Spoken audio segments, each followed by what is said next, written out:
Very hello, everybody. So a couple things. First and foremost, a couple students let me know, and thank you for doing so, that the Zoom lectures weren't uploading. The problem is that I get a notification that it does go up. So unless, and I have no way to kind of see it from your end. So unless a student tells me, I have a hard time knowing if some of these cloud recordings have been going up. This is now the third time something like this has happened in the last couple of classes. So what I'm just going to start doing is, I already made an announcement about this, but just in case you missed it, under the modules tab, this is where I'm going to be posting all the lecture videos. So right now we don't have that many, but as we kind of get a couple more, I'll probably start organizing them by chapter. Um, so from here on out, all of the lecture videos will be posted here, and they're just going to be YouTube links. So I'm going to manually upload these to YouTube, and then we'll just have the class recordings that way. So they'll be there for the rest of the semester. Yeah, and they'll usually go up. I will say it'll take a little bit longer because it takes a little while to upload it to YouTube, and then it's got to go through a bunch of post processing stuff. So they might go up a little bit later than usual. Usually, we in class by 7, they're up by 8. It might take. They might be up by like 9 o'clock, so it might take a little while longer for them to be up. But they will all be posted. It'll be under the module tab under this lecture videos, and then I will start separating these by chapter once we get a couple more in there. Okay. I do apologize for people who are looking for that. Unfortunately, and the other thing is that the reason why it took me so long, a couple people emailed me on Friday. I had to go dig around and find an old recording. Unfortunately, if it gets uploaded to the cloud and that doesn't upload, I don't have a copy of it. But I will from here on out. So that should not be an issue anymore. Alrighty. So then.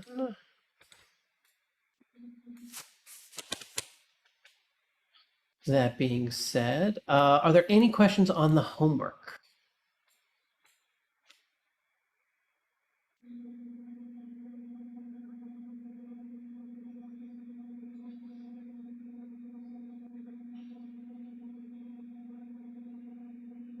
5.1, number 3. All right, let me pull that up.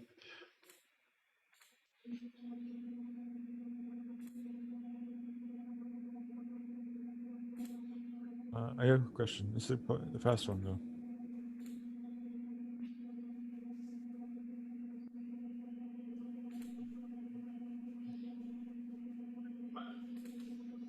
Great. So here we're just asked to add the following binomials. So we have 7s to the 6th minus 4s to the 3rd. I'll keep it in the parentheses, plus negative 8s cubed plus s to the 6th. So first things, since we don't have any minuses here, we can actually just, I should say, we're not subtracting at all. We can just drop the parentheses as is. So 7s to the 6th minus 4s cubed. Then we're going to have a positive and a negative. Will give me a minus 8s cubed plus s to the 6th. So then from here, all we're looking to do is combine like terms. So we have 7s to the 6th plus 6s to the 6th. So the power is not going to change. We're still going to have a 6th power on that. 7 plus 6 gives us 13. And then we have negative 4 and a negative 8 is going to give me minus 12s cubed.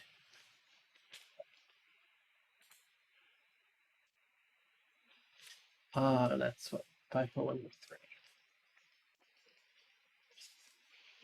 That's it for that one. It's just combining your like terms, and since it's an addition problem, we don't have to worry about signs flipping them at all. We can just kind of drop them down and leave them as is. Okay, questions on that one?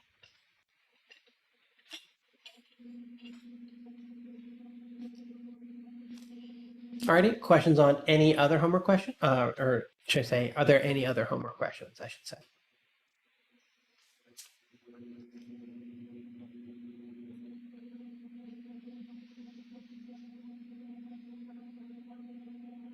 All right. So we're going to move into, one more, 5.3 question. Okay, we have a couple more. 5.3, question 17.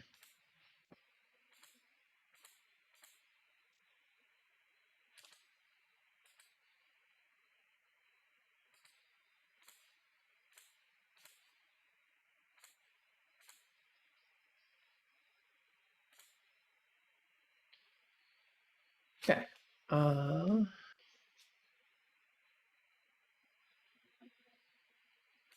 Alrighty, so for this one,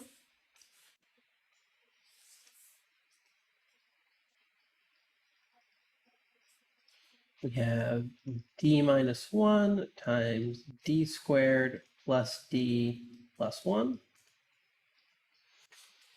So here we're looking to distribute, so we can't really FOIL it because we've got more than 2 terms in each. So what I'm just going to do is break this up as 3 multiplications of the first term. So that'd be d times d squared would give me d cubed. Actually, just one at a time, d times d squared. Next one would be d times d, which would be plus d squared. And then lastly, d times 1, so that's just plus d. So there's the first set of distributions based on the first term here. Then we'll do the second set of distributions. So minus 1 times this gives us minus d squared. Minus 1 times d gives us minus d. And minus 1 times a positive 1 just gives us minus 1. So if we're looking to combine our like terms, we don't have any other d cubes, so that stays the same. We have a positive d squared and a negative d squared, so those are going to cancel each other out. We have a positive d and a negative d, so those will cancel each other out. So then all we're left with at the end is just minus 1. So we had a lot of terms cancel out after we multiplied, combining our like terms.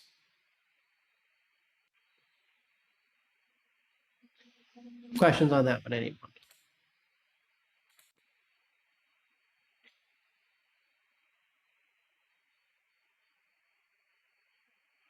All right, let's go to 5.4, number 11.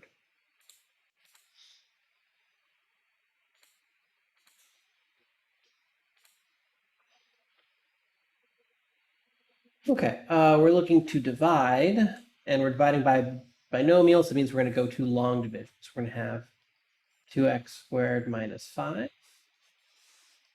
divided into 8x cubed minus 6x squared minus 12x plus 16. And I'm just gonna, we'll come back to this in just one sec, but just to give myself a little room to kind of write this out. So it's 5.4, number 11.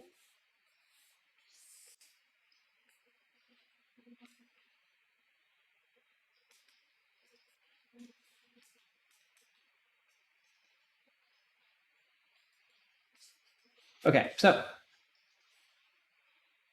first thing we're going to do is, once again, we divide the first terms out. So we're going to have 8x cubed divided by 2x squared. 8 divided by 2 leaves me with, 8x cubed, I should say. So 8x cubed, 8 divided by 2 gives us 4. X cubed over x squared gives us 4x. So we're going to multiply in here. So 4x times the 2x squared, 4 times 2 gives me 8. X times x squared gives us x cubed. And then if we multiply that times the 5, now we need to be careful here. 4 times 5 gives me negative 20x. These are not the like terms. We actually need to slide this down a little bit. So we kind of work this through. That one should stay. Once again, technically we're doing subtraction, but I'm going to change that to adding the opposite signs.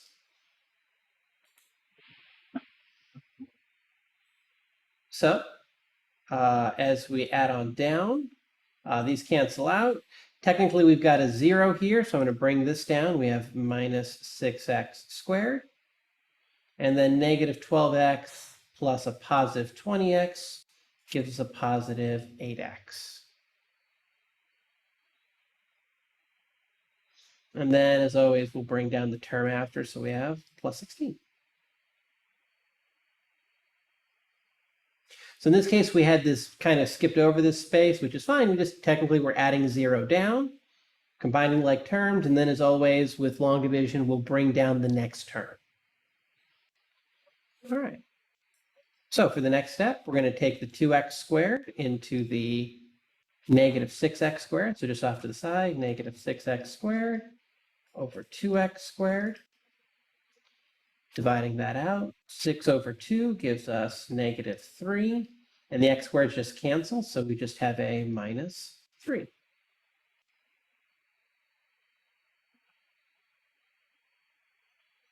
All right, so now once again, we're going to distribute. Negative 3 times 2x squared gives us negative 6x squared. Negative 3 times 5 gives us a negative 15. But once again, we want to line this up to combine with the like terms.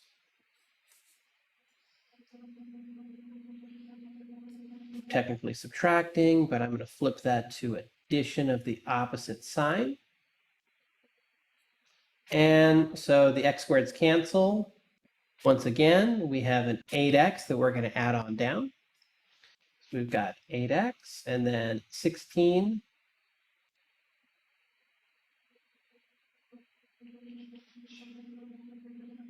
I apologize. You know what? Sorry, pardon me. When I multiply negative, negative makes this a positive, which we're about to flip to a negative. Excuse me. So we're just going to have plus 1 here. Now we have no more terms to drop down, but as it turns out, we're pretty much done because 2x squared cannot divide evenly into 8x because the power on the bottom is bigger. So because of that, we're pretty much done. This is going to be my remainder, 4x minus 3 with a remainder of x plus 1.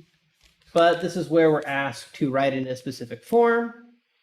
We were given to write it in the quotient plus the remainder over the divisor. So my quotient is the 4x minus 3 plus the remainder of 8x plus 1 over my divisor of 2x squared minus 5. So this would be the answer you would put into the box.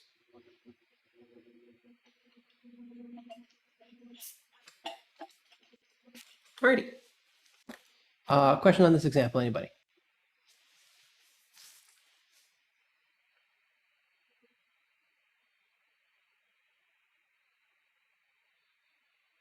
Alrighty.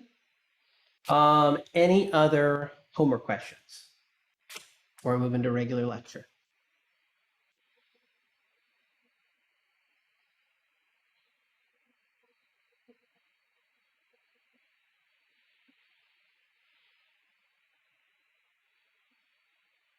All right then. So that means we're gonna move into chapter 6.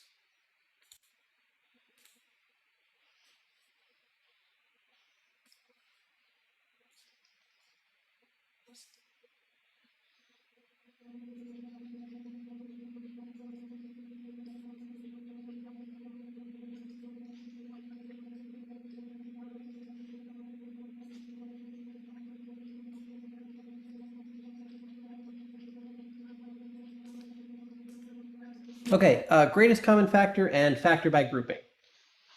So what we've been doing a lot of is on the front end, multiplying, doing, a lot of work, get a lot of these over the weekend where you're working at the homework and doing stuff like this, right? Where we were distributing this out. So that would be, 6z minus 14. What we're going to start doing is working this backwards. So the forward direction here, this is what we call, distribution. Or we're doing a multiplication. What we're going to start looking at is looking at this backwards, which is saying if I have 6z minus 14, we want to kind of break that down into those multiples, those factors. And this is what we call factoring. So the way this works is that if we have something like if you're asked to factor,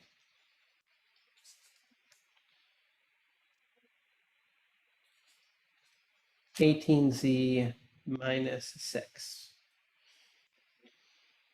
So here what we're looking for between these numbers is we're looking for the greatest common factor.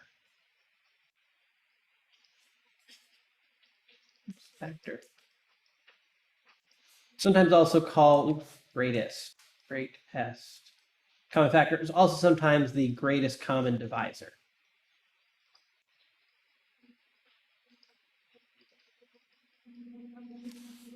Pretty much what it means is I'm looking for the biggest number that divides both. Like technically we could divide these by 2, but we could also divide them by 3. And if we go up one step further, the biggest number that goes evenly into both of them is 6.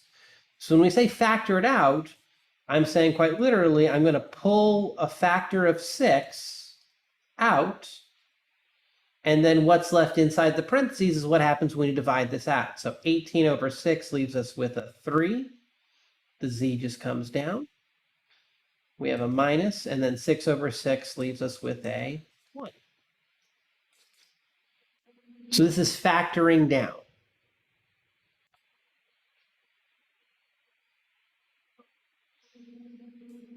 We can also have this with variables. If I have 8x to the 4th minus 16x cubed. Once again, we're looking for the largest number that divides both of these. In this case, the largest number divides 8 and 16, happens to be 8. And then when it comes to variables, general rule of thumb is the lowest power is what you're going to have in your greatest common factor, which we're just going to start calling GCF. Because the lowest power will be common to everything, assuming everything has a variable on it. So here, if we look here, the lowest power is x cubed. So once again, we're factoring that out, which means in essence, we are dividing each one of these by an 8x cubed. So if we work that out, the 8 and the 8 will cancel. X to the 4th over x cubed just leaves us with x. 16 over 8 is going to give us 2, and the x cubes will just cancel out.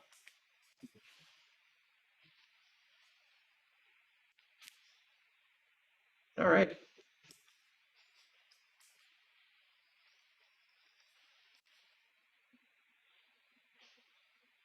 Any questions on this so far?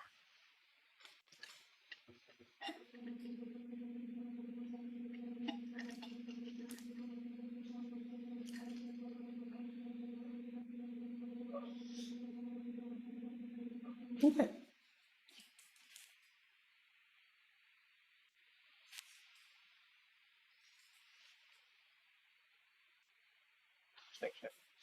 Alrighty, so we can have more than 2 terms. We can have something like this.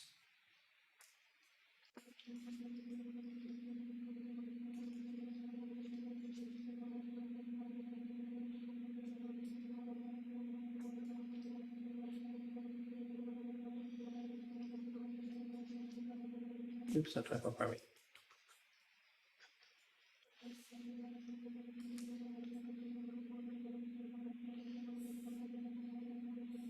So once again, we're looking for the highest number that divides through everything. So 32, 24, and 22. In this case, the highest number that divides through everything happens to be 2. Because this is divisible by 2, 4, 8, and 16. But the only numbers that go into 22 are 2 and 11. So we've got a 2. And then the lowest power that's common to all of these is a p squared. And once again, I'm writing this division out to make it very clear what's happening. If you can skip this part, you can do this in your head. You know, a lot of people can kind of just do some mental math here and work this out. So I don't necessarily need to see the step in your work, but if it's helpful for you, by all means. So 32 over 2 gives us 16 p squared minus 24 divided by 2 gives us minus 12 p. And then 22 over 2 gives us plus 11. Now, one way you know that you're done in terms of factoring, like could you pull out a bigger number, is if you can see that there's a larger number here to pull out, then that'll be available to you. Meaning, well, there's no number, 11 is only divisible by 1 and 11, and since those don't go in here, that means we factored this down. This is completely factored.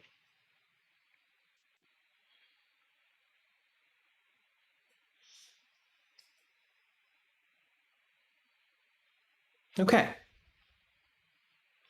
Question on this last example, anybody?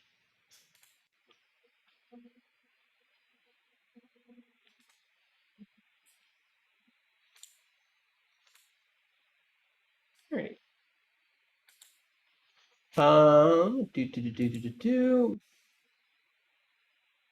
Let's see, where are we at? Yeah, okay. So sometimes it's not a single term, sometimes there's a binomial that's common.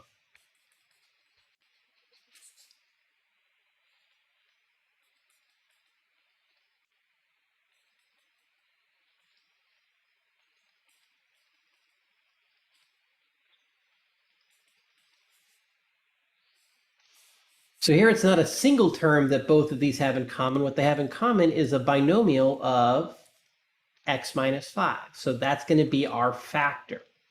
That's going to be the thing that we divide out on each one of my terms. So when that happens, we can kind of cancel this out, and we're left with x plus 6. And if you want, we can even say it's in parentheses.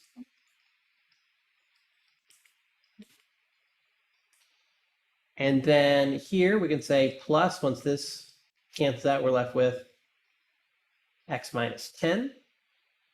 So once we factor, we can actually do a little bit of simplification here. We can drop these parentheses.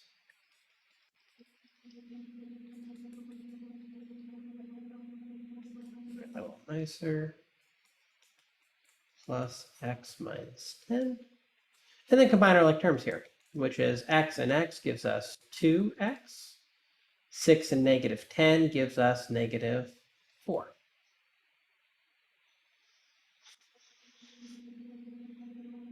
So pulling out the binomial, actually, let me write this out as let me do this just for people who are checking the notes later.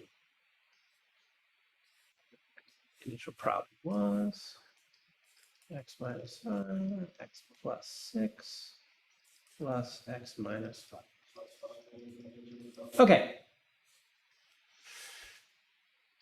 We can actually go one more step here, because here we have a common factor of 2.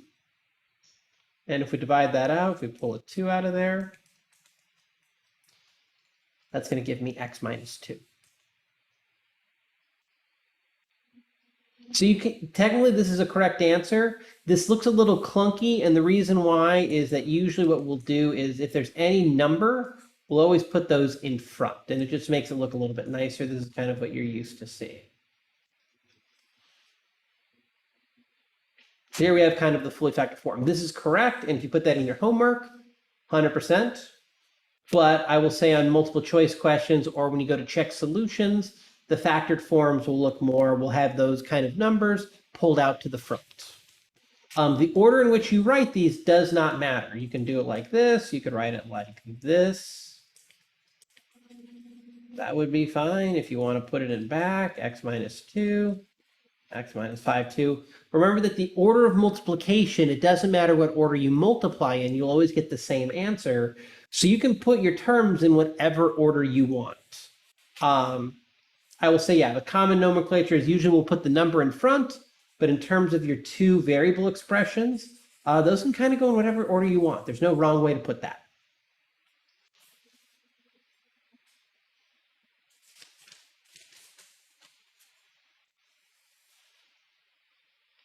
Okay, scroll up for a second.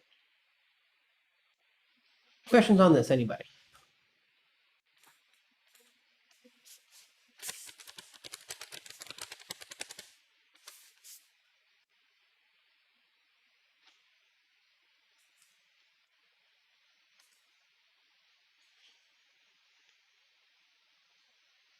All right, so one quick second. There's actually a kind of a thunderstorm going on in the background, and I'm worried it's going to be picked up on the mic. So let me close the window real quick. Okay. Sometimes when we're doing factoring, There's no one term that goes through everything, but what we can do is we can factor in pairs. And here's what I mean by that. This is what we call factor by grouping.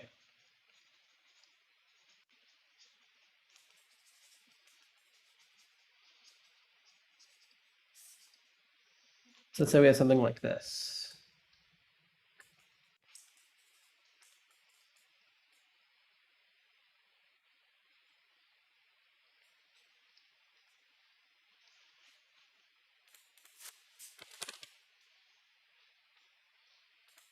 So if we look across here, there's no one term we can pull out of the entire expression. They don't all have an x on them, so we can't factor out like an x because this last term doesn't have an x on it. And there's no one number that divides 1, 4, 6, and negative 24 because 1 doesn't divide evenly by any number. So this would be a case where there's no one term we can use to divide everything out. But what we can do is we can break this up into pairs. This is the grouping part. And instead of looking to factor out the entire thing, we're going to factor this out pairs at a time. So this is the factor by grouping. We break this up into smaller 2 little pairs, and then from there, we look to see what can we pull out individually, and usually this allows us a way to break this down a little bit further. So if we look to see what these both have in common, remember this is a 1 in front, so we can't really pull out a number, but both of these have a x squared on them. Once again, looking at that lowest power. So if we factor that out, x cubed over x squared is just going to leave me with x plus, here the x squareds cancel, so we're just left with 4. I'm going to do it last time, which is right. This is 2 separate pieces. Which was x cubed plus 4x squared minus 6x minus 21.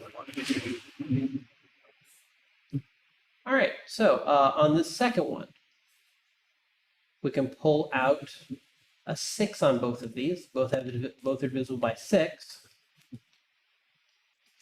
So if we factor that out, that would be negative x minus 4.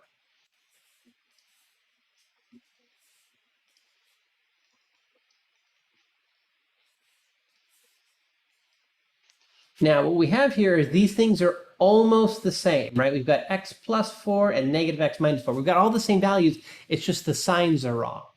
So what that means is instead what we should have done, and you might have seen this in advance, but if this ever happens where everything's right, it's just the signs are wrong, well, all that means is we should have made that a negative 6 to pull out, because that would have made that a positive x and a positive 4. And now we have the exact same expression. We can now factor out that x plus 4 out front. And when we factor that out, we can kind of cancel it, and we're left with x squared minus 6. So here we have the full factor by grouping.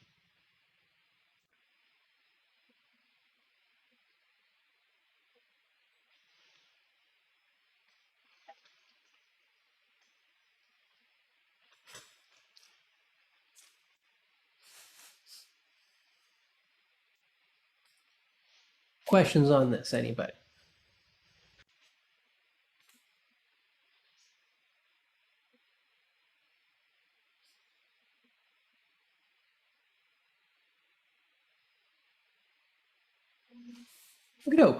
So really the important thing you need for factor by grouping is you need, for the most part, it's an even number of terms for us.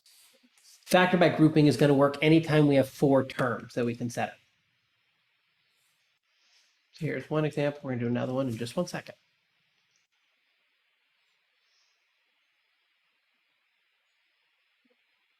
Well, once again, just like before, we're not canceling it out. We're pulling it out as a factor.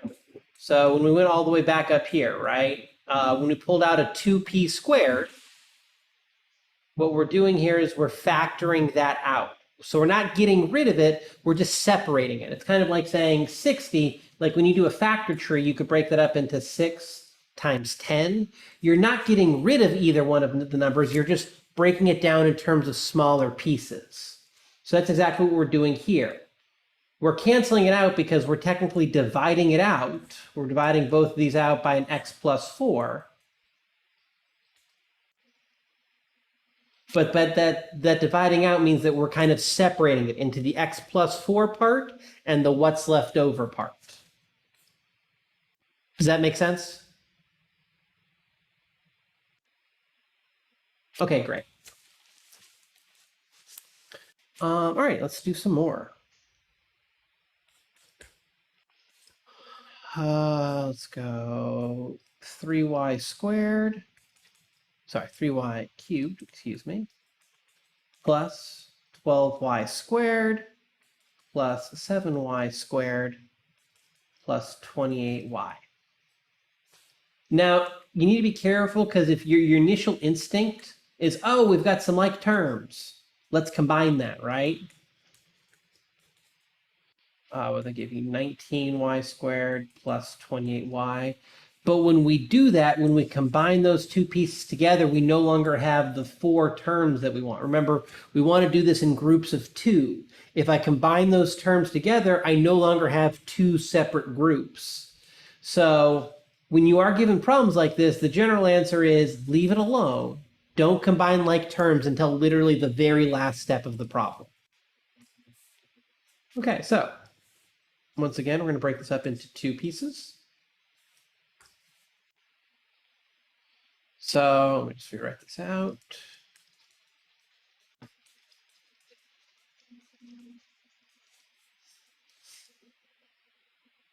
So coming off the first piece, both of these have a 3 attached to them.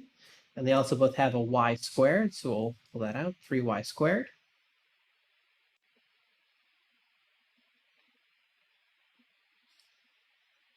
And when I factor that out, once again, we're dividing each one of these by a 3y squared.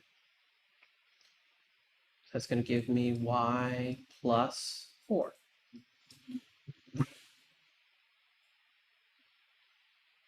Just dividing 3 and 3 cancel out. Y cubed over y squared is y. 12 over 3 is 4, and the y squareds cancel. On the second piece, what they both have in common is they both have a 7 as a factor, and they both have a variable of y. So factor out a plus 7y. And that's going to leave me with, well, 7 divided by 7 gives us 1. Y squared over y gives us y. Plus 28 over 7 gives us 4, and the y's cancel.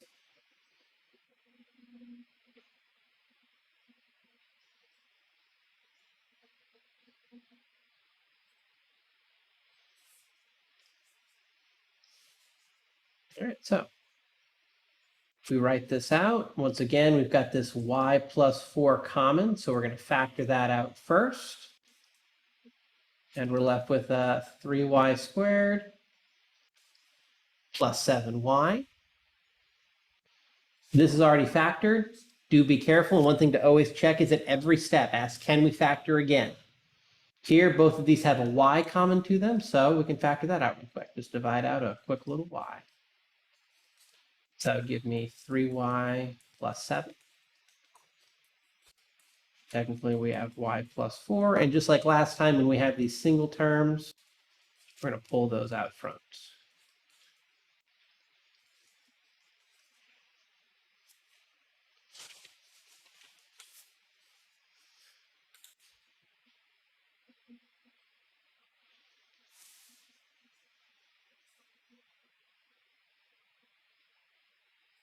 Okay. Questions on this example, anybody?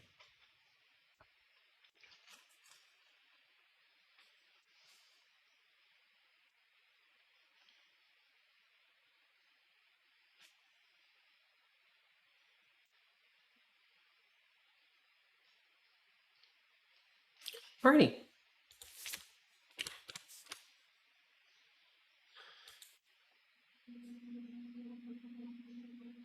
Storm went out on my computer. Need to go back or refresh on 4 terms. So yeah, if you want to stick around after class, I'll kind of go over some more of this, and we're also gonna do some more examples of factor by grouping. But the general rule of thumb is we break it up into 2 pieces at a time. Factor out of the first 2, factor out of the second 2.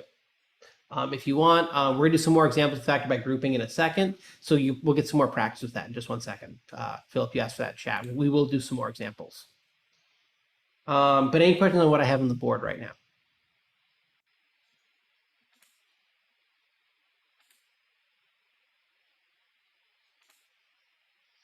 All right.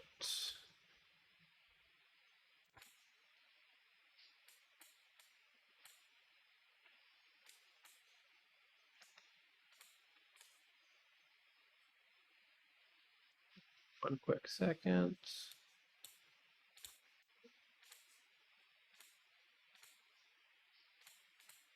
Alrighty, so next section, 6.2.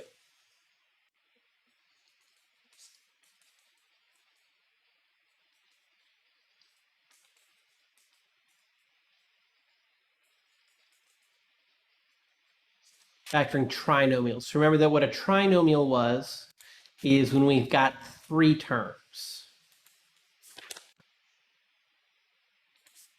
So an example of a trinomial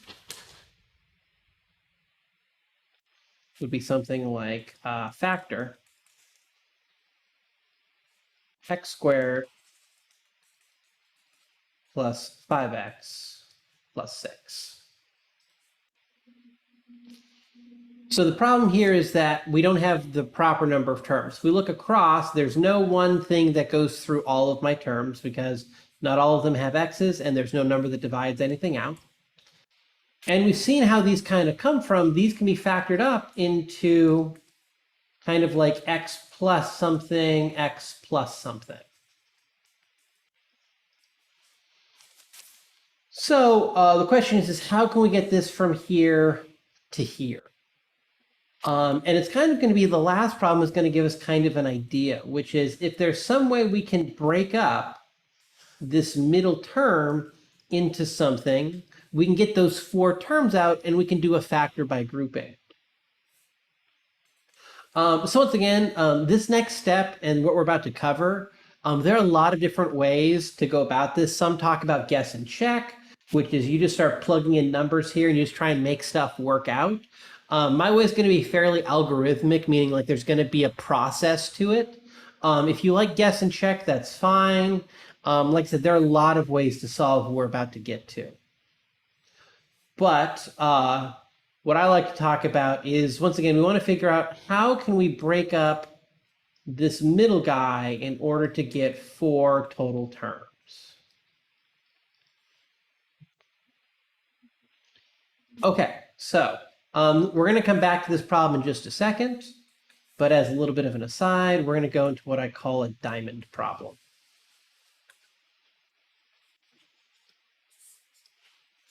Diamond problems are fairly straightforward, which is I'm going to give you 2 numbers. And the question is we need, it's kind of like a little bit of a puzzle. We need to figure out what are 2 numbers that multiply to the top and add 2 on the bottom. So here we're looking for 2 numbers that multiply to 16 but add to 8. So in this case, the 2 numbers here would be 4 and 4. 4 times 4 gives us 16. 4 plus 4 adds to 8. So in terms of these diamond problems, we're always going to kind of be working out this piece right here. The thing we're trying to figure out is what are these missing numbers? Okay, so let's just do a couple more of these just to kind of get some practice with it.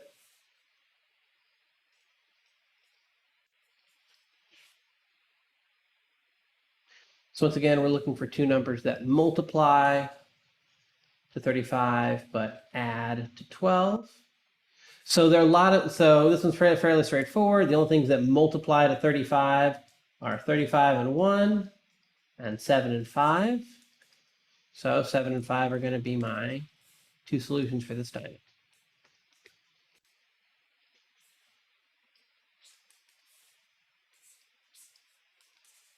do a couple more of these. Throw some negative numbers on there.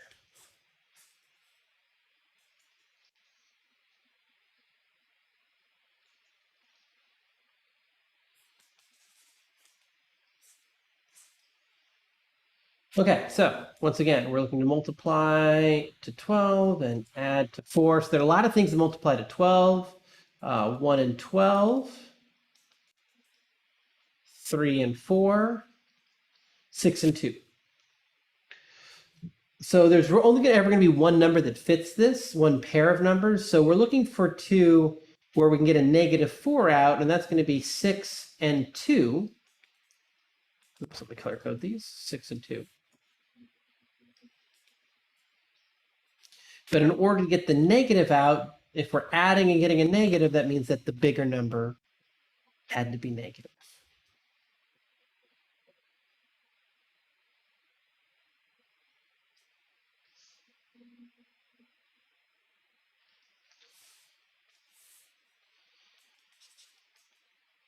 All right, let's look at one more.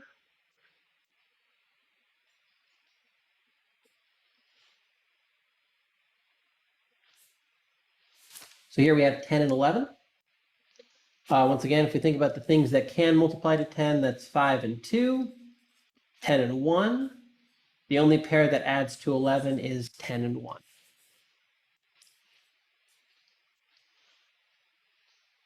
So this is going to be a technique right now. This is kind of like, why are we doing this? This is kind of working in a vacuum. We are going to get this back eventually too. This is going to help us factor something out.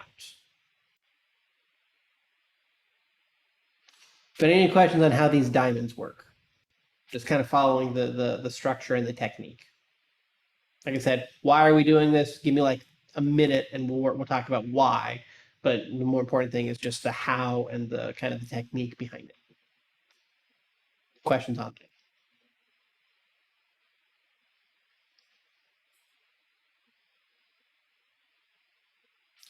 Okay, so in general, what we're going to be looking at factoring is things like quadratics and just general trinomials of this form.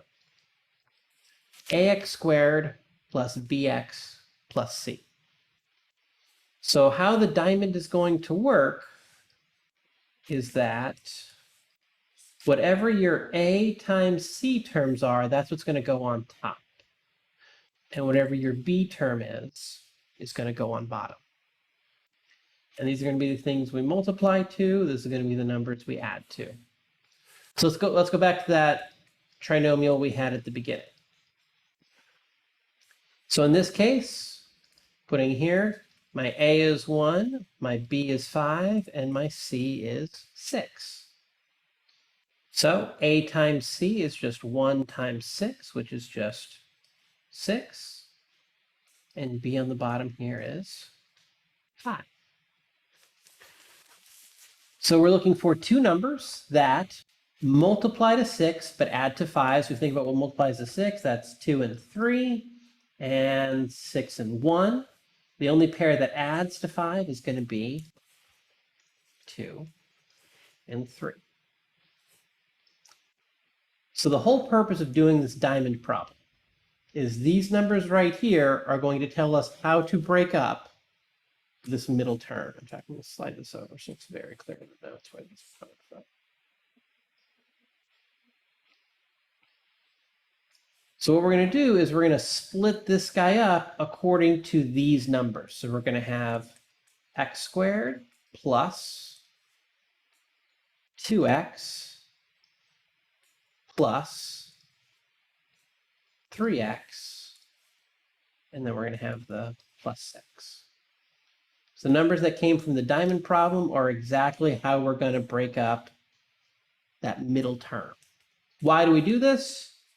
Well, now, just like we saw before, we have 4 terms, so we can do factor by grouping. So we'll work this out in pairs, just like before. 4 terms, factored out by grouping. On the first 2, both of these terms have a common factor of x on them. So we have x times, factoring that out, x plus 2. Here, both of these terms have a common factor of 3 on them. And what we're left with here is x plus 2. And the way you know you did your work right is that these are the exact same binomial. So because of that, we can factor out x plus 2 and kind of cancel them out. So what we're left with here is an x plus 3.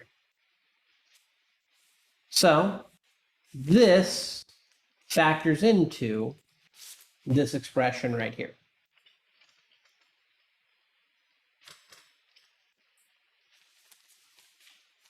So here we have some more factor by grouping, and this diamond problem tells me how to turn the 3 terms into a 4-term polynomial, and that 4-term polynomial we can factor by grouping.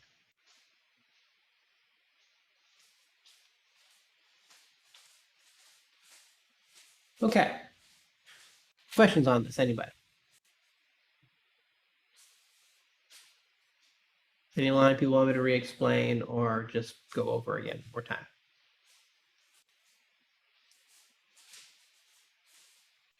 Another one. Please. Okay. So let's do another one.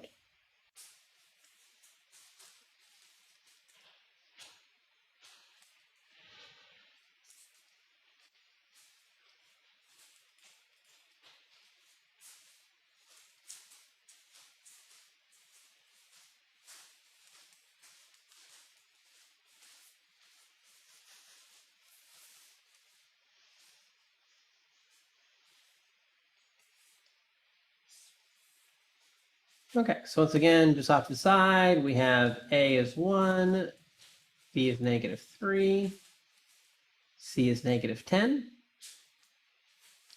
So remember that it's A times C is what goes on top. That's 1 times a -10 gives us -10. And then B on the bottom gives us -3. So once again, we're looking for 2 numbers that multiply to 10, -10, but add to -3. So the only numbers that multiply to 10 are 10 and 1 and 5 and 2. And since we've got this minus, we want to find numbers that are 3 apart. So that would be 5 and 2. Since the number down here is negative, that means that my bigger number happens to be negative.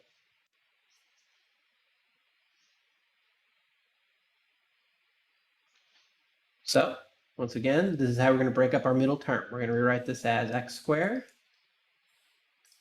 using these numbers of -5x plus 2x, minus 10.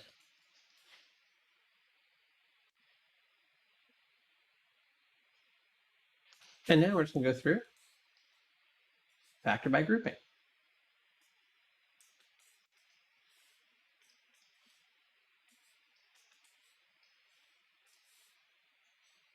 So what we can pull out of the first term is an x. That's common to both, and that would leave me with x minus 5. On the second 2 terms, we could factor out a 2. And that would leave us with, dividing those both by 2, would leave me with x minus 5. And once again, here's how we know we did our work right. Those are the same binomial. So we'll pull out that common binomial of x minus 5, which leaves us with x plus 2.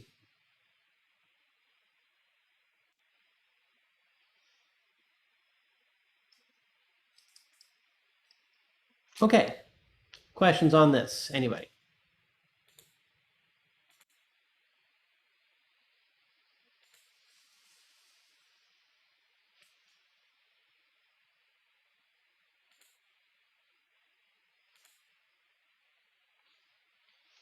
Okay, so one thing you might be noticing at this point is, wait, the numbers we have here are exactly the same as the numbers we have here. Likewise, in this last problem, the numbers we had here were exactly the same as the numbers on my final answer.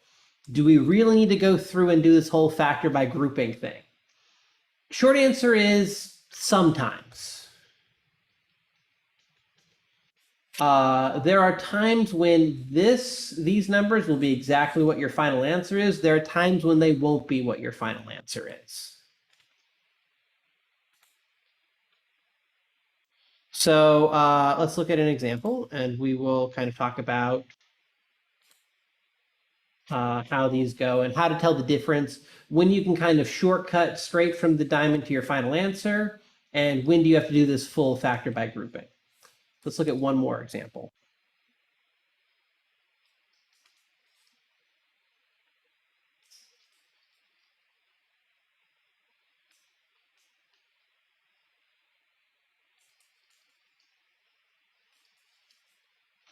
Once again here, the prompt is just going to be to factor.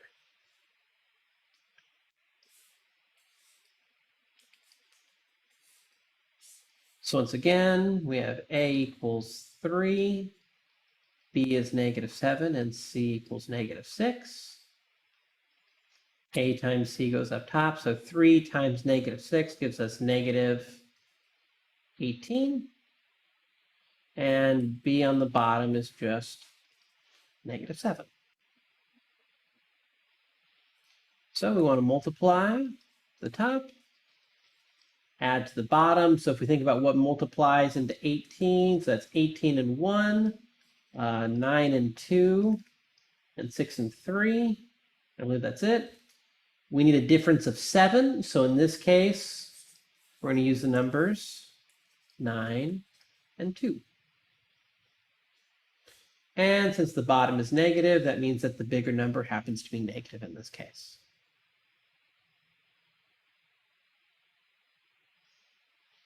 All right, so that tells us how to break up our middle term. Minus 9x plus 2x minus 6. And if we factor this out, once again, doing our factoring by grouping. So I wanted this to be the same color, so I'll only break it up. Middle term. So here we can factor out a 3x, which would leave me with x minus 3. And here we could factor out a positive 2, which will leave me with a x minus 3. So once again, x minus 3 is common, so we're going to factor that out, which is going to leave me with a 3x plus 2. So if we compare here, the numbers here, well, the 2 matches, but it's got this 3x in front of it, and this minus 3 is nowhere on the diamond. So here was a case where the numbers on the diamond did not match up exactly with the numbers on the final factor. What's the difference? When do you have to do it? You can actually tell right from the beginning. And if we look at these last two examples, the big difference here is that in both this example and the previous example, the A value is 1. And if that's the case, if your A value is 1, then the numbers you get on the diamond, you can totally bypass the factoring and go straight to x plus 2, x plus 3. That's it. Whatever the numbers are on the diamond, those are the numbers on your final expression. So here we have A of 1, so the numbers on your diamond are the numbers in your final expression. If, however, A is anything else, literally any other number but 1, we can't shortcut it, and we will have to do the full factor by grouping.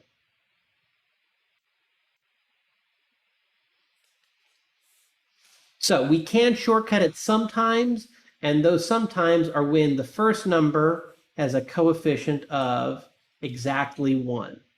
If it's any other number, even if it's like -1, if it's any other number but +1, we cannot just shortcut it by picking the diamond numbers. We do have to do the full factor by grouping.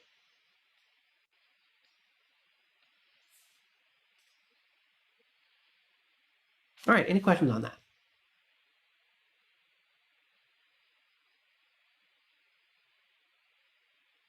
So if we have something like one more time,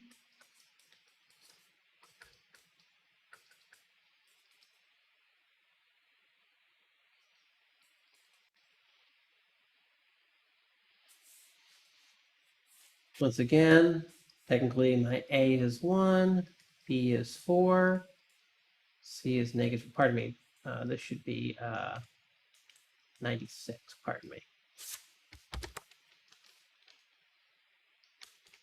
Yeah.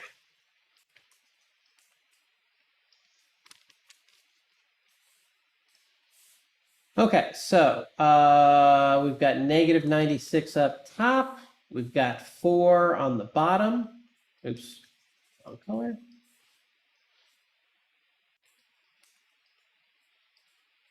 Now here we run into a couple difficulties, which is one, you might not know the multiples, what divides evenly into 96 off the top of your head. A couple that you can kind of guess. You can guess the 2 goes in there. It's 2 times, what is it, 48? Yeah, 2 times 48. Maybe 3 goes in there. Yeah, it's 3 times 32. And technically speaking, you could run, there are a lot of multiples here. You can kind of be, it can be a little bit difficult. So maybe another way to go about this is we know, since we have a negative, I'm going to have a negative and a positive number, and they're going to have to be exactly 4 units apart.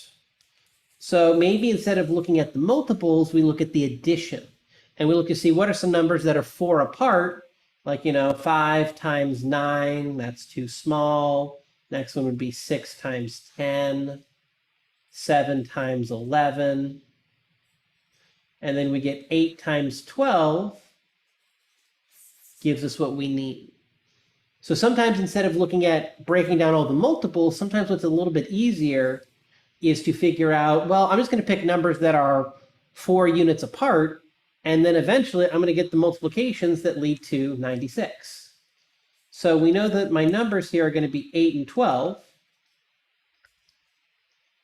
And since my bottom number is positive, that means that the bigger number is positive, the smaller number is negative.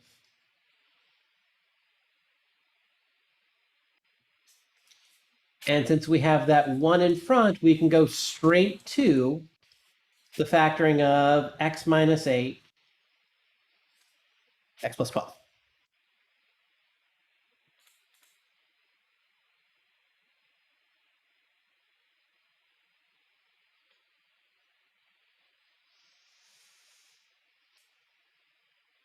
All righty, questions on this, anybody?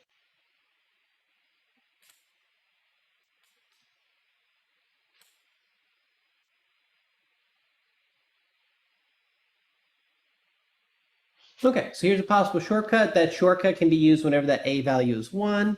Let's look at an example where it's not, and we have to do a little bit more work here.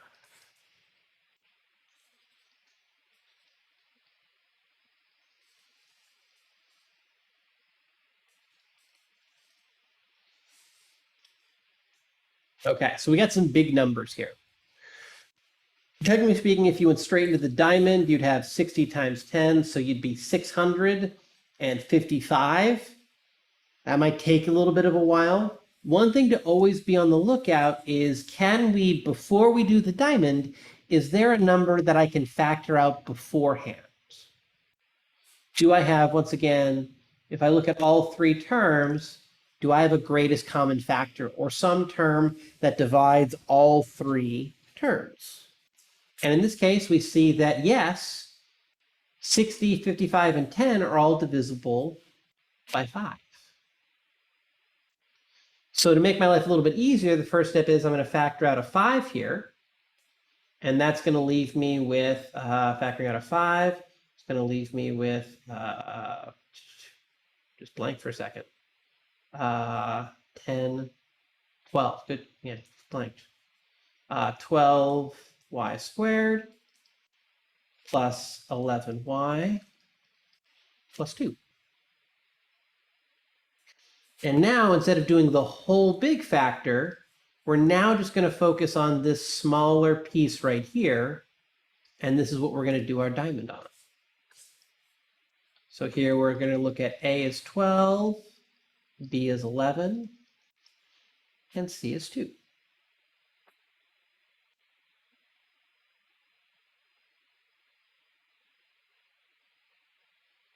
All right, so we have 12 times 2 gives us 24, and b is 11.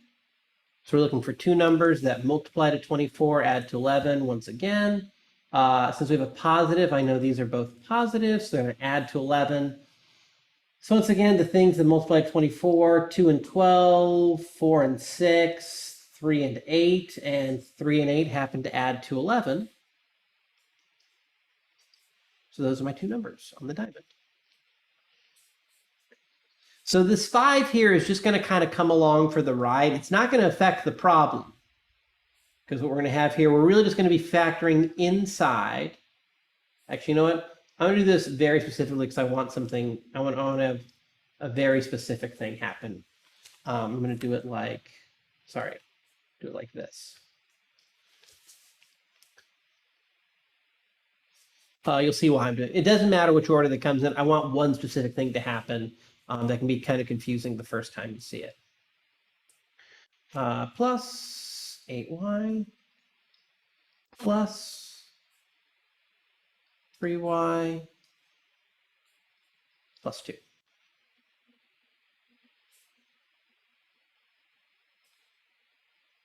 All right, so once again, factor by grouping. We look at the first two terms. Both of these have a factor of 4 that we can pull out. And once I pull out that factor of 4, that's going to leave me with 3y plus 2. As we go to look at our second two terms, well, there's nothing they have in common. Because there's no number outside of 1 that divides 3 and 2, and they don't have a common variable to pull out. So these are actually not factorable, but if we notice what we have here is exactly what we have here. So when this happens, what we want to do is I'm just going to factor something out, and well, the thing we factor out is just positive 1. So that's going to give me 3y plus 2. So now we have this common binomial of 3y plus 2. So we're just going to factor that out. Pardon me, I forgot my y here. I said it, but then didn't pull it out. And then we've got 4y plus 1. And then once again, this 5 is just going to come along for the ride. So we can just write it like that.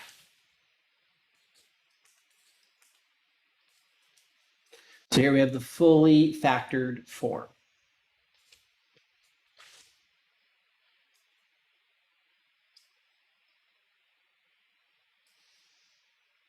All right, questions on this, anybody?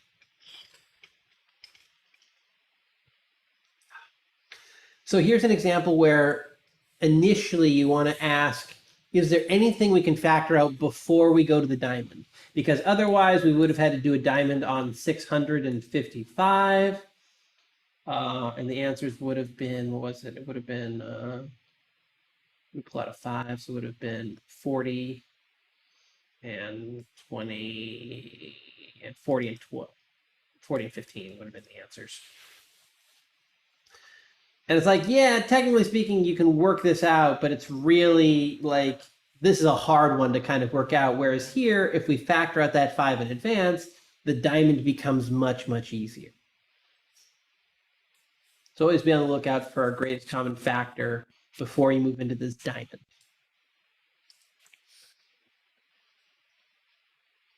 Okay, other questions on this, or just questions at all on this problem, I should say, anyone?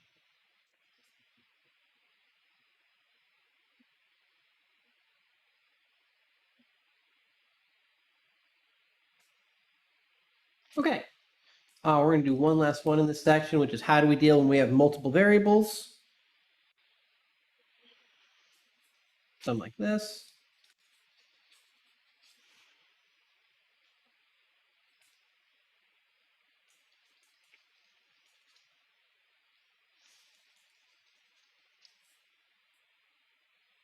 So here we have a combination of variables, but as it turns out, it doesn't really matter how the variables work out. We're still going to kind of work this out, which is we've got an A, which is 1, a B, which is 6, and a C, which is negative 16.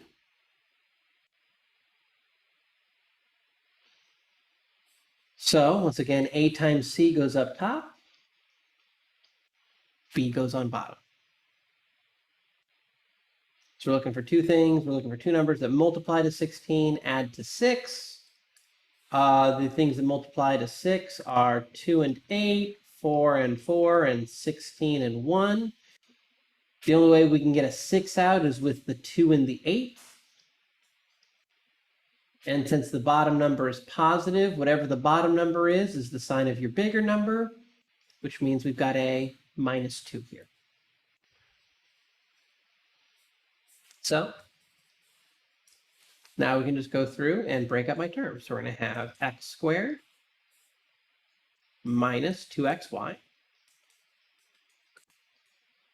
Just breaking up this middle term, plus 8xy minus 16y squared. Oops. Yeah. We'll break up that middle term with the blue.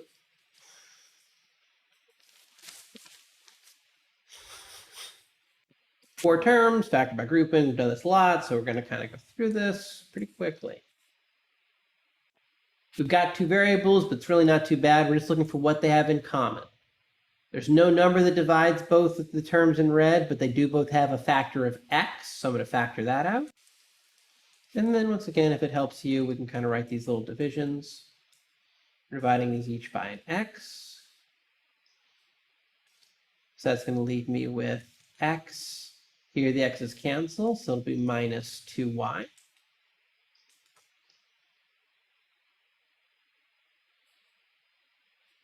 If we look here, what do these two things have in common? Well, they both have a factor of y, and they're both divisible by 8. So I'm going to factor out an 8y.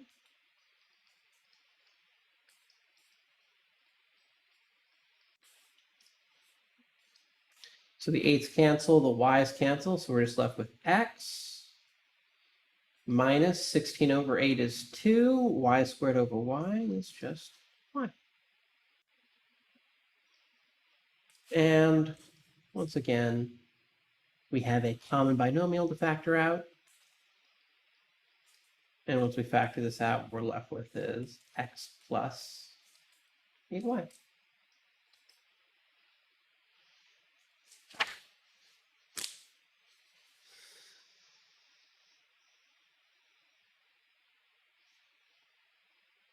Alrighty. Questions on this? Anybody?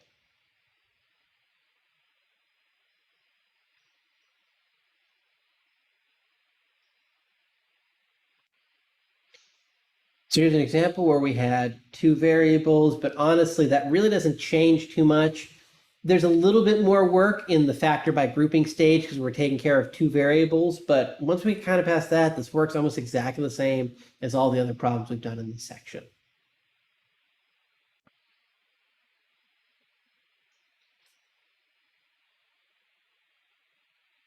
Okay, so let's do a quick little break here.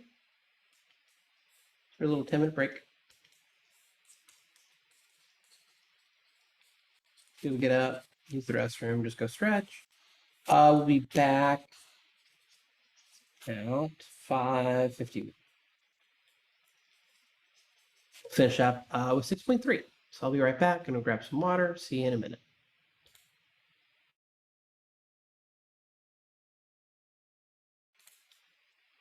All right, everybody, welcome back. All right.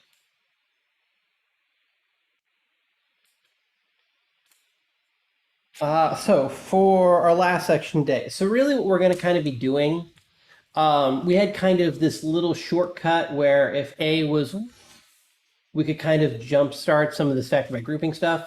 We're going to look at a couple more shortcuts, and that's what these are. If you recognize the pattern, you can shortcut it a little bit. It's kind of like, you know, doing math in your head versus actually having to work it on out. So these are really intended to make your life easier. And it's one of those things where if you recognize the pattern, we can do a little bit of shortcut, save ourselves some work. If you don't, we can always default back to this factor by grouping. So these are what are called special factor products.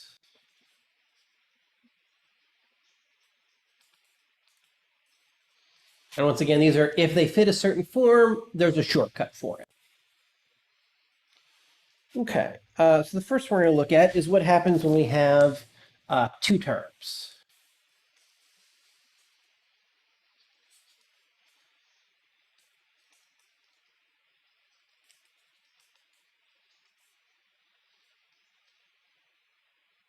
Now, technically speaking, when we said factor trinomials, well, we need three terms. Well, we can actually turn this into something with three terms, which is we're just going to put a little placeholder of plus 0x there.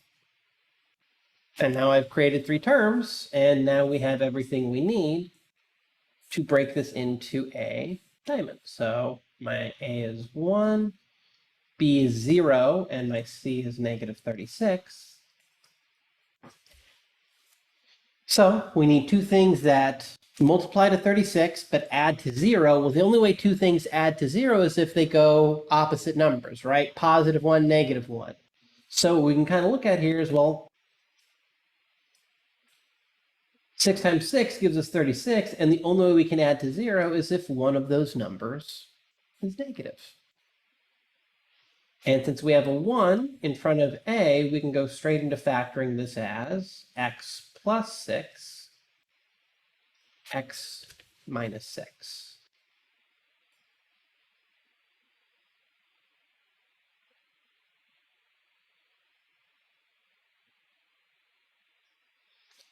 So this is going to be a common event, which is there are two things that set this up, which is one, we've got two terms, and two, they're both perfect squares.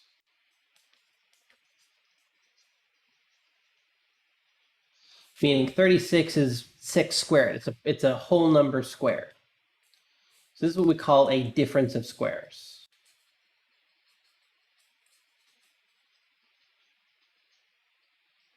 So if we have something of the form a squared minus b squared, it's the first term and the second term are both squareds, and there's a minus in the middle. This will factor into a minus b, a plus b. Now note, it does have to be a difference, because if we had x squared plus 36, the problem here is that if we try and do that same trick, where if we write this as x squared plus 0x plus 36, well, the problem is if we try and do this same trick again, a positive times a negative would give me a negative. The multiplications don't work out. And if we go, both positive, then all of a sudden we wouldn't add towards 0. Excuse me. So this does only work when you have a negative symbol on that second term. But the nice thing is, if you have that, we have, let's say, something like y squared minus 49. And the key thing to look out here is we have two terms, and they're each perfect squares, because this is a perfect square of y. This is a perfect square of 7. So then once we have, this is technically the A and the B, we don't have to go through the diamond. We don't have to do factor by grouping. We can just rewrite this very quickly as y minus 7, y plus 7.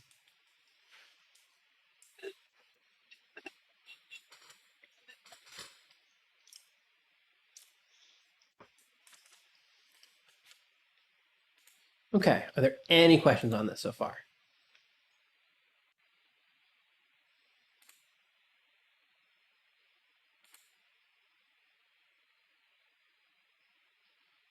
Okay, let's just do a couple more of these. This will kind of be, I'll write them out here if you don't already know them. This would be a good time to know your squares, or if you don't have them listed in a place that's easy to reference. Squared. And once again, you're allowed notes. So, if you just want to have a little cheat sheet with all the squares on there, 7, 8, 9, 10, 11, 12, and 13.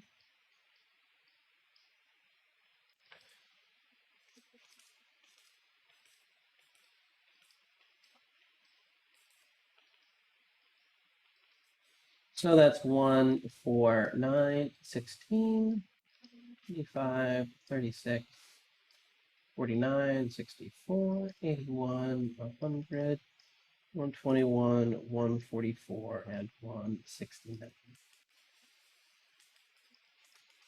And really the only purpose of this is to have this list nearby when you recognize, oh, I should be looking for a perfect square. We can kind of just eyeball this and be like, oh, 49, that's a perfect square of 7.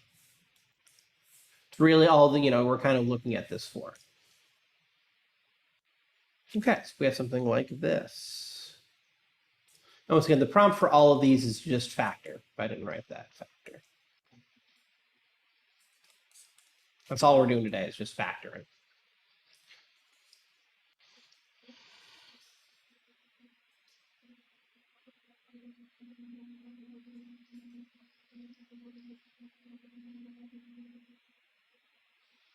Okay, 9 minus 64x squared. So once again, we're looking to see where my perfect squares are. 9, perfect square of, oops, not what I want. 9, perfect square of 3. 64, perfect square of 8.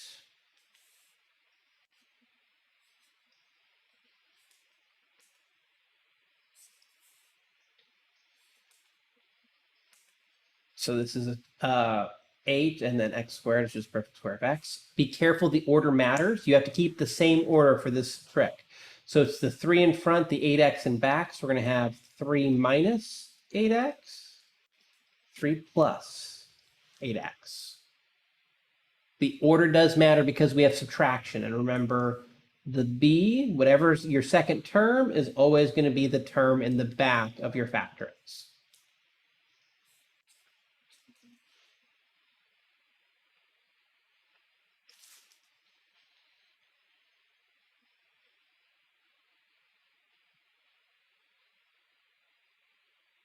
Okay, questions so far?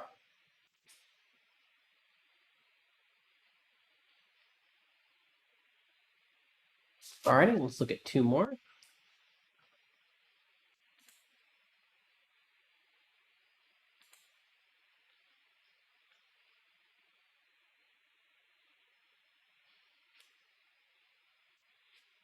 Actually, hold on. Which is do, do, do, do. Right. Let's do a fraction.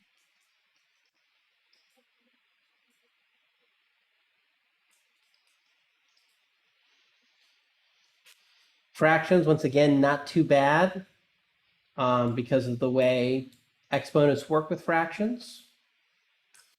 It's be kind of a pain in the butt. Once again, trying to do this as an actual diamond, pain in the butt. But if we recognize that both of these are perfect squares, this is a perfect square of x. 1 over 100. Well, if we look here, 100 is just 10 squared. So this is a perfect square of just 1/10. So we can factor this into x minus 1/10, x plus 1/10.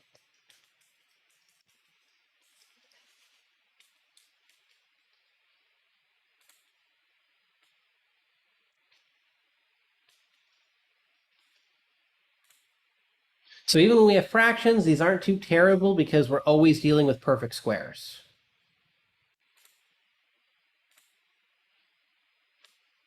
Okay. One last one.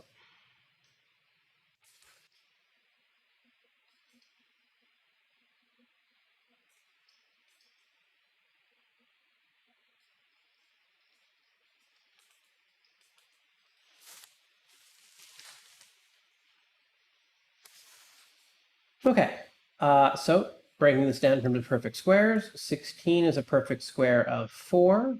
X squared is a perfect square of x.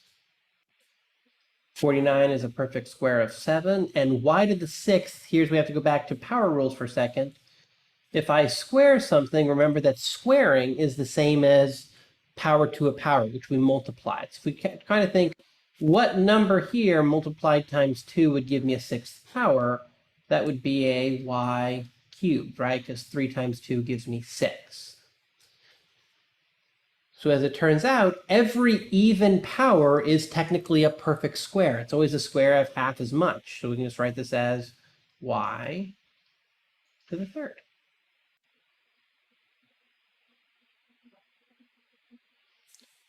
So now that we have that, we can break this up into 4x minus 7y cubed and 4x plus 7y cubed.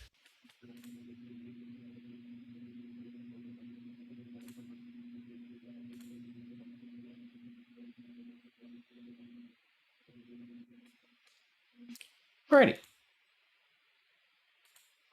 Questions on that, anybody?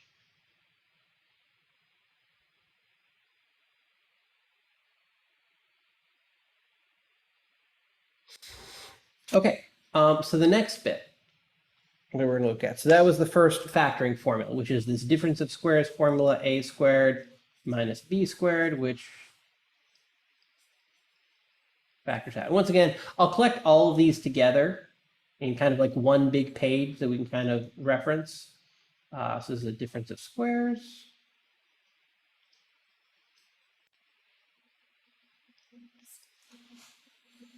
The next thing we're going to look at is what happens specifically when we have something like the following.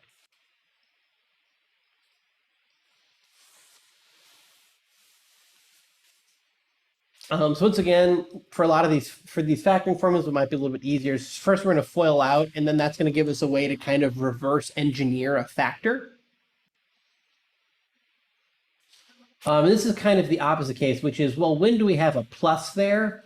And the answer is you need a plus here to begin with. So we think about what this means.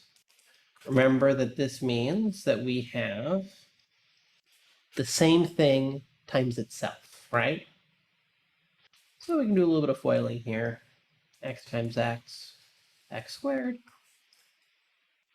X times y gives us plus xy. Here, technically yx, but remember we can always reorder multiplication. It makes it a little easier to see the common terms if I just write it as xy again. And then plus y squared. So what ends up happening, if we look at this, is we get the first term and the last term are both those perfect squares. And the middle term, we're always going to get this double term of the cross product, meaning the x mixes with the y mixes with the x. So once again, kind of the trick to see is, well, we've got a perfect squared in front and a perfect squared in back. So we can kind of look at this as, once again, we'll kind of look at this as a and b. The question is what's going to happen in that middle term? And in general, what'll happen is if we have a squared and b squared, that middle term is always going to be twice a times b.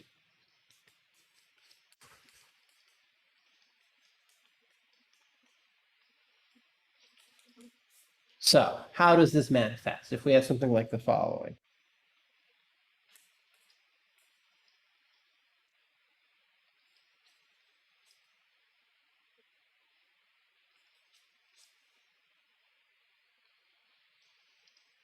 What we're on the lookout for is, well, my first and my last term are perfect squares. So this is a perfect square of 4 is a perfect square of 2, z.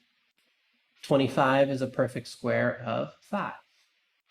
So we've got the first and the last bit, but we do need to check, is the middle term twice as much? And what we mean by twice as much is we multiply those two together, I get 10z.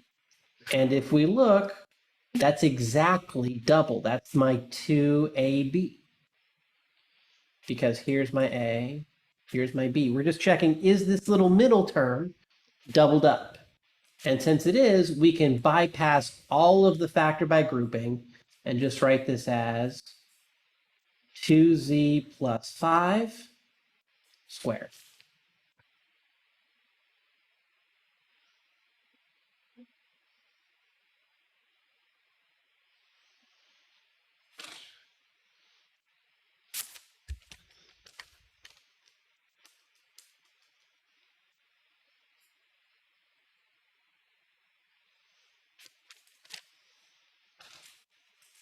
All right, let's do another one of these. So once again, the trick is to see that the first and the last term are perfect squares. If I have 144 p squared minus 120p plus 25.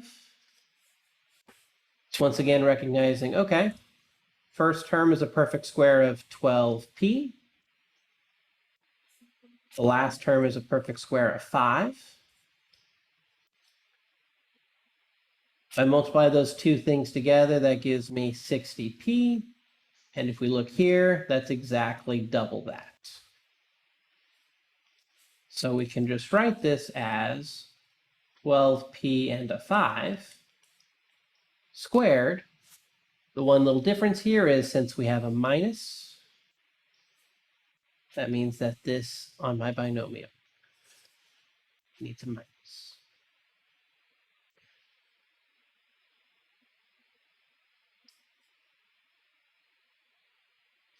And once again, this is a shortcut method. If you want, this first one wouldn't be too bad. 4 times 25 would be 120. You could work out that diamond. That's 10 and 10. Not too difficult. Something here, though, if you work that out, 144 times 25 is 3,600 and negative 120. Here, that's not as nice of a diamond. The numbers can get kind of big with these, and the diamond, while technically doable, it's technically negative 60 and negative 60, it can be kind of hard to see that because the numbers get so large. So once again, this is a shortcut that if you recognize it does make your work a lot easier. But that being said, if you didn't, you can always go back to doing a diamond, breaking it out into factor by grouping.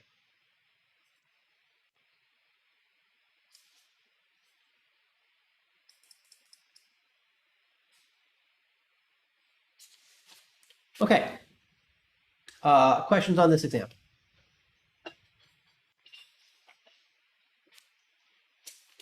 So the technical name for this is what we call a perfect square trinomial. Nope, not that nice.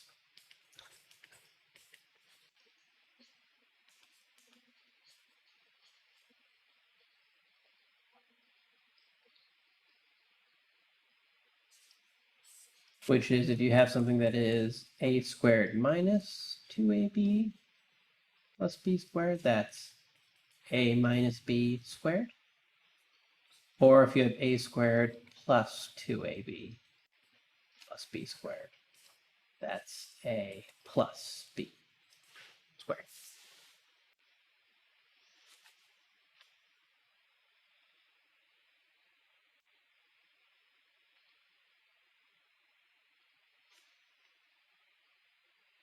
Okay. So this is factoring formula, kind of factoring shortcut number 2. We're going to look at one more, which is what happens when we have something like, well, we did squares. What about cubes?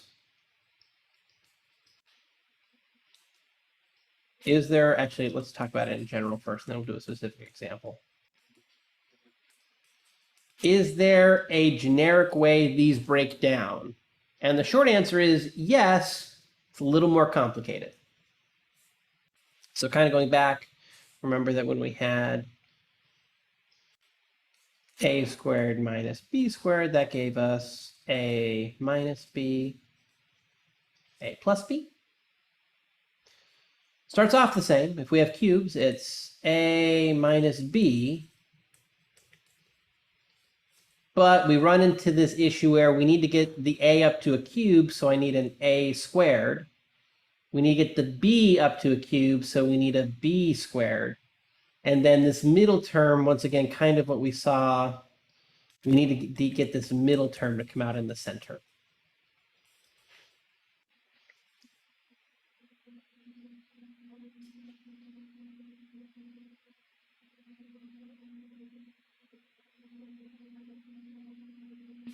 So this is the actual breakdown, which is we still start off with a minus b, and then we've got these three terms, a squared, a times b, and b squared. So once again, this is going to be a useful time to know, have a little list of your cubes, just handy. We're not going to go as high for the cubes.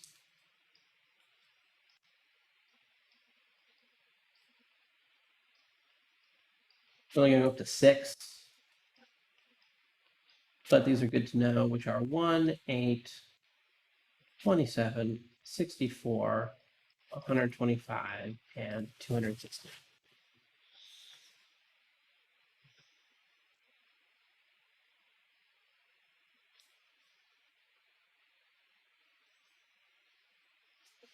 Okay.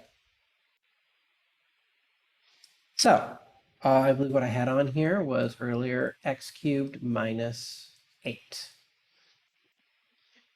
So here, perfect cube of x, and according to my little cheat sheet here, 2 is the perfect cube of 8. So then writing this out, we're just going to have x minus 2, that's my a minus b. Then we're going to have a squared, so that's x squared, plus a times b, well, that's just 2x, plus b squared, which is 2 squared. So here's the factoring.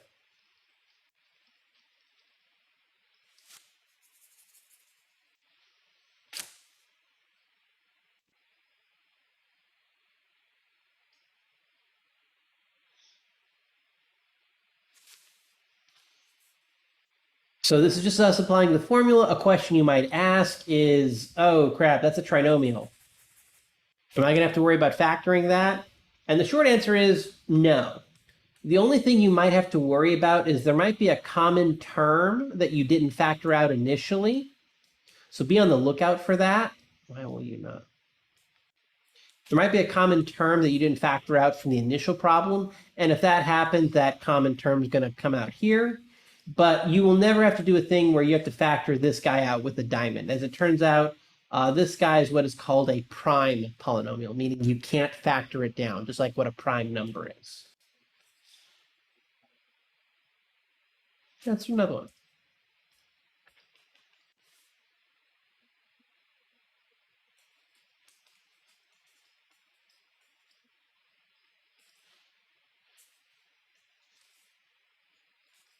So 8y cubed, 8, we already said, is a perfect cube of 2, so that's 2y. 27 is a perfect cube of 3. So first we have a minus b. Remember, here's a, here's b, so that's 2y minus 3. And then be careful here. A squared says we're going to take the entire expression of a and square that, plus a times b plus b squared. Let's do a little work here. 2 squared is 4. Y squared is just y squared. 2 times 3 gives us 6y. And 3 squared is plus 9.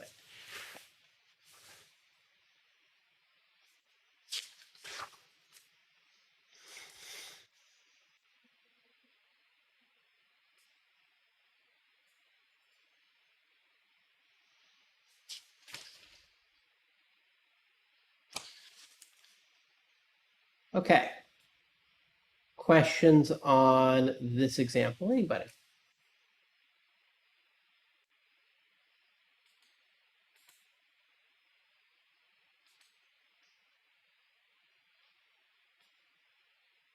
All right, so in this case, we did a difference of cubes. I apologize. Sorry, that should have been a minus there. Excuse me. We actually can do, so we have this difference of cubes, a cubed minus b cubed.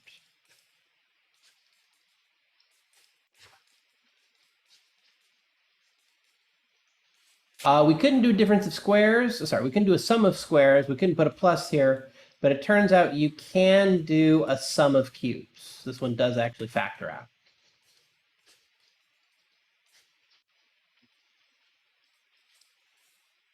So notice the only thing we're really changing here is the sign. Here we have a minus, here we have a minus. A squared is always positive, B squared is always positive. So this flips sign, so we go minus, minus, plus. Whereas on our second one, we have a plus, we have a, why will you keep doing this? Sorry. It does not want to get out of eraser mode. Okay. Positive, positive, negative.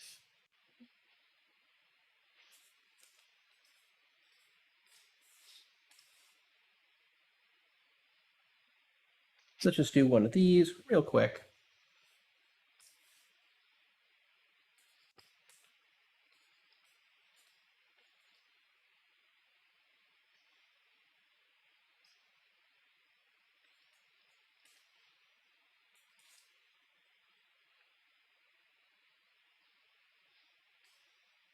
And we're going to go plus this time. So just like before, we're going to break this down in terms of the perfect cubes. So 64 is a perfect cube of 4. X cubed, perfect cube of x. 125, perfect cube. Actually, let's write it. 125 is a perfect cube of 5.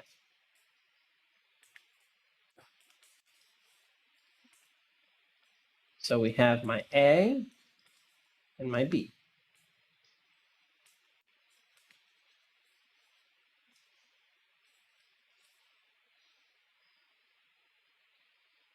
Okay, so working this out, we have yeah, so we kind of work this out. We have 4x plus b, so that's plus 5.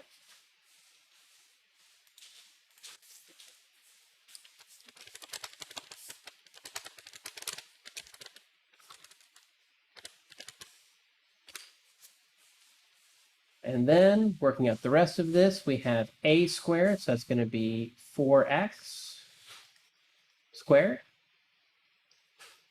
minus a times b, so that's 4x times 5.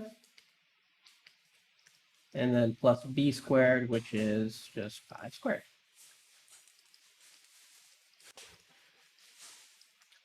So just working this out, 4 squared is 16, x squared. 4 times 5 is 20x.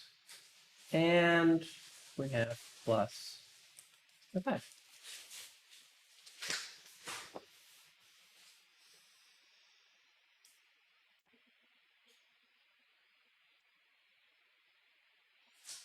So it's more or less the exact same work. Really, the only thing that changes here is that plus causes a plus here and a minus here. That's really the only thing that changes is we just flip those two signs. That's really all that goes on.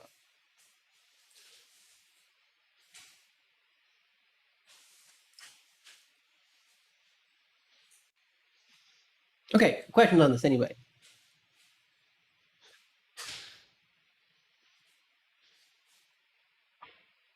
All right, so to roll all this factoring stuff into one big round, factor roundup.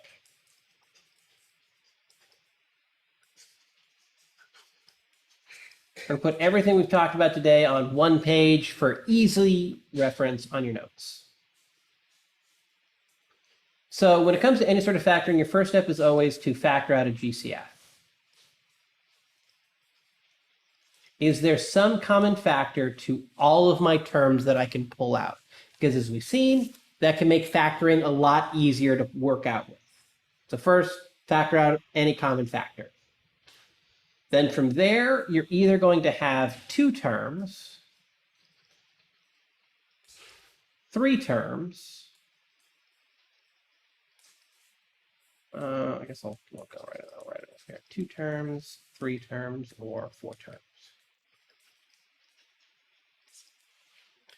And you just figure out how many terms you have and work it out from there. 4 terms is easy. That's always going to be a grouping problem. Anytime you have 4 terms, that's grouping. Slide that over just a little bit.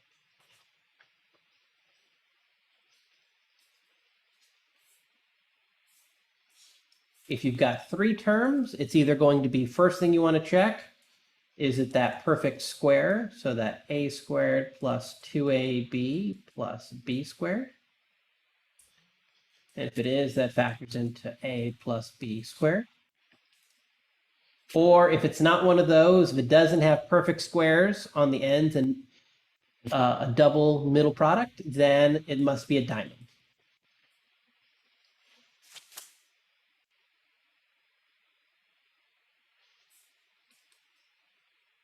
Okay, so then from here, if you got 2 terms, it's either a difference of squares. Slide this over.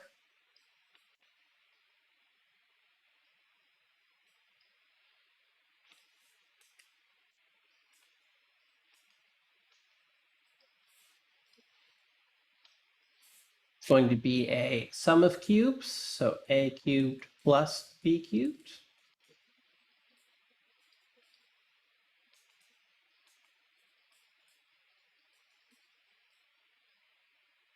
Plus, this would be a minus.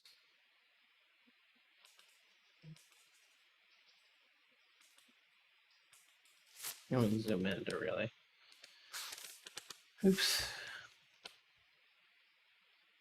Okay. Have a squared minus, plus plus minus, and b plus b squared, or it will be this. It's a difference of cubes.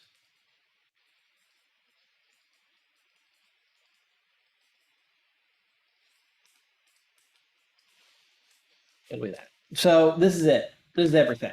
If you understand kind of this little table here that I've just drawn, I cannot throw a factoring question at you that you cannot solve. Everything we do in this class will fall into one of these categories.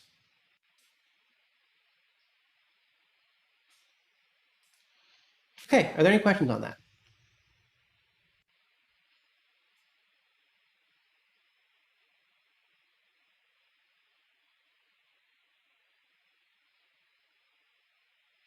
Alrighty then. That is going to do it for today, folks. Yeah, that was 6.3. So today, like I said, we're just kind of, we covered factoring. On Wednesday, we're going to actually use factoring as a technique to solve larger problems. So if you can, do try and get a crack at the homework. The homework is already up. Get a crack at it just so you can get a little bit of practice with a lot of this factoring stuff, because this is going to be a technique we use a lot on Wednesday. So, just get practice with it. Once again, you don't have to be a master of it, but, kind of know a little bit of the ins and outs. That way, when we kind of do some factoring as part of a larger problem, it doesn't feel like just insane oppressive thing. I will stick around as always if people have any questions. If not, have a lovely evening, and I will see you back here on Wednesday.